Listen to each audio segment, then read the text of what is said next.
যখন এখান থেকে আমি ফিঙ্গার দিলাম, ফিঙ্গার দেওয়ার পরে সে এমনকি ভিডিও ফোনে আমার সাথে কথা বলছে, ওর রেকর্ড আছে আমার কাছে, ওর আইডি আমার কাছে পাঠাইছে, ফাস্টফুড পাঠাইছে। সে বলছে মুন্সিগঞ্জে আর আত্মীয় আছে, আত্মীয় দিয়ে কথাও বলাইছে। সে আমার থেকে 1 লক্ষ টাকা নেওয়ার পরে সে মোবাইল বন্ধ করে দিছে। মোবাইল যখন বন্ধ করে দিছে তখন আমি দিলাম মামলা করে। আমার এত কষ্ট টাকা আমি গাড়ির থেকে ইনকাম করে সেটা টাকাগুলা দিই।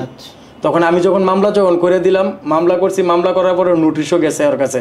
আচ্ছা, নোটিশ যখন এখানে যখন গেছে তখন দেখি কি জানেননি, যে লোকটার আপনার ব্যাঙ্ক অ্যাকাউন্টে আমি টাকা পাঠাইছি, ওই ব্যাঙ্ক অ্যাকাউন্টে আছে না, আপনি দেখা যাচ্ছে লোকটা মারা গেছে।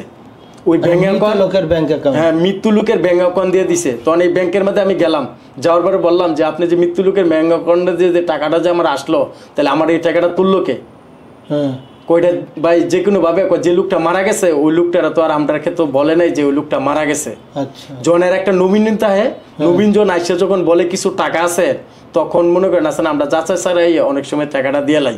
কিন্তু অনেক সময় এরা যেভাবে মানে কোন ব্যাংক এটা ব্যাংকটা আপনার আমার সাথে করছে ডাচ বাংলা ব্যাংকের অ্যাকাউন্ট, ডাচ বাংলা ব্যাংকের অ্যাকাউন্ট, এবং একমাত্র ডাচ বাংলা ব্যাংক হচ্ছে বাংলাদেশের লেগে একমাত্র মানুষকে প্রতারণা বানানোর শিকার। এরা ঠিকানাও দিতে চায় না ঠিক মতো, ব্যাংকের ঠিকানা ডাচ বাংলা ব্যাংকে দিতে চায় না।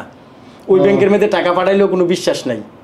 যখন আমি ডাচ বাংলা ব্যাংকের যখন টাকাটা যখন ট্রান্সফার করে ডাচ বাংলাতে